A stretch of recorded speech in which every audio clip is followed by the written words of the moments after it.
Hello दोस्तों, मैं हूं उदय रंजन और अभी एक वीडियो लेके आपके सामने हाजिर हूं। तो यहाँ पे दोस्तों आज हम लोग एक नए जनरेशन का स्कैम के बारे में हम लोग यहाँ पे समझेंगे, जो कि ग्रो ऐप में हुआ है। दोस्तों यहाँ पे ग्रो ऐप ने एक इन्वेस्टर ने उस पे अलिगेशंस लगाया है कि ग्रो ऐप यहाँ पे स्कैम कर रहा है। दोस्तों उसमें क्या हुआ है यहाँ पे पूरा डिटेल में जानेंगे, और डिटेल में अगर वीडियो अच्छा लगे दोस्तों चैनल सब्सक्राइब जरूर कीजिएगा। और ग्रो ऐप आप लोग जानते हैं दोस्तों कि अभी 3-4 साल में एंजल वन, ग्रो, जीरोधा, ये सारे जितने भी डिस्काउंट ब्रोकर थे दोस्तों, ये बहुत ही ज़्यादा तेज़ी से बढ़े हैं। और उसमें सबसे ज़्यादा तेज़ी से अगर बढ़ा है तो वो ग्रो बढ़ा है। यहाँ पे अगर आप लोग इसका वॉल्यूम देखेंगे, वॉल्यूम अगर ग्रो का देखेंगे तो ग्रो का सबसे ज़्यादा वॉल्यूम है, 1 नंबर पे है। दूसरे नंबर पे आता है यहाँ पे एंजल वन। एंजल ब्रोकिंग जो था अभी एंजल वन हो गया है। दोस्तों इसका वॉल्यूम कितना तेजी से बढ़ा है आप लोग देख सकते थे। पहले डिस्काउंट ब्रोकर में क्या था, एक जीरोधा था, ठीक है। जीरोधा यहाँ पे जो कि जब आया था तो बहुत तेजी से इसने बढ़ा अपने आप का वॉल्यूम, और इन्वेस्टर्स का यहाँ पे नंबर्स ऑफ इन्वेस्टर्स इसमें बहुत ही ज़्यादा बढ़ा था तेजी से, क्योंकि ये फ्लैट 20 रुपीज़ ये ब्रोकरेज लेता था, ठीक है। उसके बाद ये एंजल वन आया। एंजल वन इतना तेजी से जो दोस्तों बढ़ा कि उसका आईपीओ आ गया, और आईपीओ शेयर मार्केट में अभी ट्रेड कर रहा है। उसके बाद का अगर तेजी से बढ़ने वाला अगर देखें हम लोग इन्वेस्टमेंट ऐप, तो वो इन्वेस्टमेंट ऐप ग्रो है, और अभी के डेट में सबसे ज्यादा वॉल्यूम जनरेट करने वाला है ग्रो ऐप। अगर ग्रो ऐप में स्कैम होता है, ये स्कैम इन्वेस्टर्स के लिए अच्छा नहीं है दोस्तों। इसमें ग्रो ने भी कन्वर्सेशन किया है, इन्वेस्टर ने भी कन्वर्सेशन किया है, उसको एक्स पे डाला गया है जो कि ट्विटर के नाम से जाना जाता था। तो उस पे डाला गया है दोस्तों ये पोस्ट। तो वो पोस्ट मैं आपको दिखाऊंगा कि वो पोस्ट में क्या क्या है और ये ग्रो ऐप ने कैसे स्कैम किया है।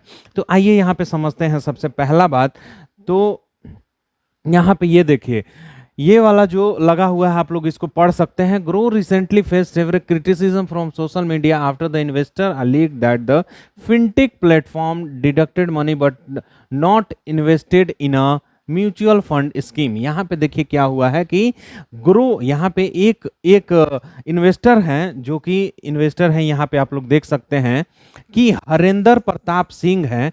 हरेंद्र प्रताप सिंह के मतलब सिस्टर ने एक इन्वेस्टमेंट किया था ग्रो ऐप के जरिए। तो ग्रो ऐप के जरिए उन्होंने एक इन्वेस्टमेंट किया, उसमें फोलियो नंबर भी जनरेट हो गया, जो कि एक यूनिक नंबर होता है दोस्तों। एक फोलियो नंबर कहने का मतलब कि वो म्यूचुअल फंड में वो फोलियो नंबर जब आता है, इसका मतलब कि आपका फोलियो जनरेट हो चुका है, उसमें आपका एनएवी दिखेगा। आप लोग ध्यान दीजिएगा, उसमें आपका अगर म्यूचुअल फंड में कभी भी इन्वेस्टमेंट करने जाते हैं तो आप लोग ध्यान दीजिएगा, नेट असेट वैल्यू जो है वहां पे एनएवी आपको दिखेगा। और एनएवी जब भी दिखता है और आपका जो पोर्टफोलियो है वो ऊपर और नीचे जाते हुए दिखता है एवरी डे, तो आप लोग समझ जाते हैं कि मेरा इन्वेस्टमेंट हो चुका है। लेकिन यहाँ पे हरेंद्र प्रताप सिंह का कहना है कि यहाँ पे एक इन्वेस्टमेंट मेड हुआ था जिसमें पर्टिकुलर असाइंड ए फोलियो नंबर। देखिए यहाँ पे फोलियो नंबर भी आ गया है, which means that transaction was successful. Transaction successful हो गया मेरा। अगर फोलियो नंबर आ गया तो मतलब ट्रांजेक्शन सक्सेसफुल हो गया, इनका कहना है। The grow app also showing the investment amount till now, मतलब आज तक वो इन्वेस्टमेंट अमाउंट बता रहा है। एनएवी बढ़ रहा है, उसका एनएवी घट रहा है, मार्केट घट रहा है तो एनएवी घट रहा है, मार्केट बढ़ रहा है तो एनएवी बढ़ रहा है। वहां पे क्या हो रहा है कि ये ग्रो बढ़ रहा है, ये उनका इन्वेस्टमेंट दिन पे दिन बढ़ रहा है। उन्होंने 4 साल पहले 2020 में उन्होंने इन्वेस्टमेंट किया था, और इन्वेस्टमेंट का अमाउंट तो उन्होंने नहीं बताया। 2020 में इन्वेस्टमेंट हुआ था और 2024 में वो सोचिए कितना गुना हुआ होगा। अगर यहाँ पे एक आप लोग देखिएगा, मैं इसका डिटेल और भी हम लोग यहाँ पे डिटेल में चलेंगे, और मैं बताता हूँ कि आखिर इसमें कैसे कैसे इसको परफॉर्म किया गया था। सबसे पहला बात कि फोलियो नंबर जनरेट हो गया दोस्तों, फोलियो नंबर जनरेट हो गया। दूसरा बात कि यहाँ पे उसका इन्वेस्टमेंट बता रहा है, इन्वेस्टमेंट एवरी डे बढ़ रहा है और एवरी डे घट भी रहा है, जैसे कि मार्केट परफॉर्म कर रहा है, सब्जेक्ट टू मार्केट रिस्क है, ठीक है। बढ़ भी रहा है मार्केट के बढ़ने पे और घट भी रहा है मार्केट के घटने पे, ठीक है। ये दो चीज यहां तक तो समझ में आया आप लोग को कि इन्वेस्टमेंट बढ़ घट रहा है, फोलियो नंबर भी जनरेट हो गया है। लेकिन यहाँ पे और जब अब क्या हुआ कि फोलियो नंबर हो गया, इन्वेस्टमेंट हो गया, तो 4 साल बाद वही इन्वेस्टर अगर उसको रिडीम करने जाते हैं, ये जो एनएवी है नेट असेट वैल्यू, अगर इसको रिडीम करने जा रहे हैं, वो रिडीम करने गए, तो ग्रो का कहना है कि ऐसा तो फोलियो नंबर है ही नहीं हमारे पास, और ऐसा तो इन्वेस्टमेंट आपने किया ही नहीं है, मार्केट से आपके बैंक अकाउंट से पैसा तो डिडक्ट हुआ ही नहीं है। ये देखिए स्कैम, आपका फोलियो नंबर भी दिखा रहा है, आपका इन्वेस्टमेंट भी ऊपर नीचे दिखा रहा है ग्रो ऐप में, लेकिन अगर आप उसको रिडीम करने जा रहे हैं तो यहाँ पे बोला जा रहा है कि आपके पास कुछ भी नहीं है, सारा यहाँ पे रिडीम जीरो जीरो वैल्यू है, यहाँ पे जीरो वैल्यू आपका रिडीम होगा, मतलब कुछ है ही नहीं यहाँ पे, रिडीम्शन कुछ है ही नहीं, मतलब आपका इन्वेस्टमेंट जो यहाँ पे दिख रहा है वो फेक दिख रहा है। दोस्तों यहाँ पे समझ में आना चाहिए, जो इन्वेस्टमेंट मेरा जो भी लाख है, 1 लाख 2 लाख 3 लाख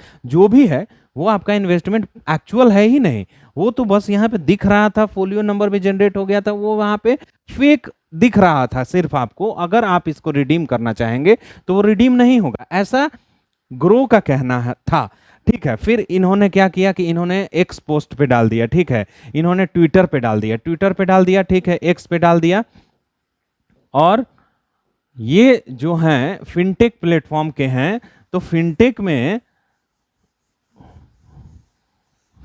के एक्स वेबसाइट पे डाल दिया गया, ट्विटर पे डाल दिया गया। दोस्तों यहाँ पे आप लोग को और एक चीज मैं दिखाता हूं, यहाँ पे चलिए देखिए, यहां पे अब आइए कि ग्रो का क्या कहना है। अब इसमें हम लोगों ने तो पूरा समझ लिया चीज कि रिडिम्पशन नहीं हो पा रहा है, तो यहाँ पे ग्रो का कहना है दोस्तों कि ग्रो का कहना है fintech form posted on an X account does not anxious about the claimed amount, we have credited it to the investor on a good faith basis। good faith के basis पे हम लोगों ने create कर दिया था। we have also asked the investor to provide the bank statement evidencing the debit of the said amount claimed to have been investment। this is facilitated our scrutiny as well as that of our regulator of the claimed investment in a question। आप लोग देख लीजिए यहाँ पे कि good faith के basis पे, वो बोला जा रहा है गुड फेथ के बेसिस पे हम लोगों ने उनका जो फोलियो था वो क्रिएट कर दिया था और क्रेडिट कर दिया था, क्लेम्ड अमाउंट क्रेडिट कर दिया था, ठीक है। यहाँ पे आप देखिए कि बैंक स्टेटमेंट उनसे मांगा जा रहा है, जो कि इन्वेस्टर हैं हरिंदर प्रताप जी, तो उनसे बैंक स्टेटमेंट मांगा जा रहा है, बैंक स्टेटमेंट देंगे। इस पे पूरा इन्वेस्टिगेशन चल रहा है दोस्तों कि आखिर ऐसा क्यों कैसे हो सकता है। ये तो एक इन्वेस्टर के साथ बहुत ही बड़ा धोखेबाजी है दोस्तों, और ऐसा ऐप अगर धोखेबाजी इन्वेस्टर के साथ करने लग गया तो आप लोग सोच सकते हैं कि दूसरे ऐप यहाँ पे क्या करेंगे, ठीक है। आप लोग यहाँ पे ध्यान दीजिए कि यहाँ पे ध्यान दीजिएगा दोस्तों, यहां पे देखिए तो लिखा हुआ है the customer dashboard erroneously reflected a folio, मतलब उसमें कोई ग्लिच आ गया और उनका फोलियो यहाँ पे रिफ्लेक्ट करने लगा। We have explained the same to the customer regretting the error, we have resolve the reporting issue, are touch with the customer for any support required. वो किसी भी सपोर्ट के लिए ग्रो जो है वो कस्टमर के साथ सपोर्ट में है।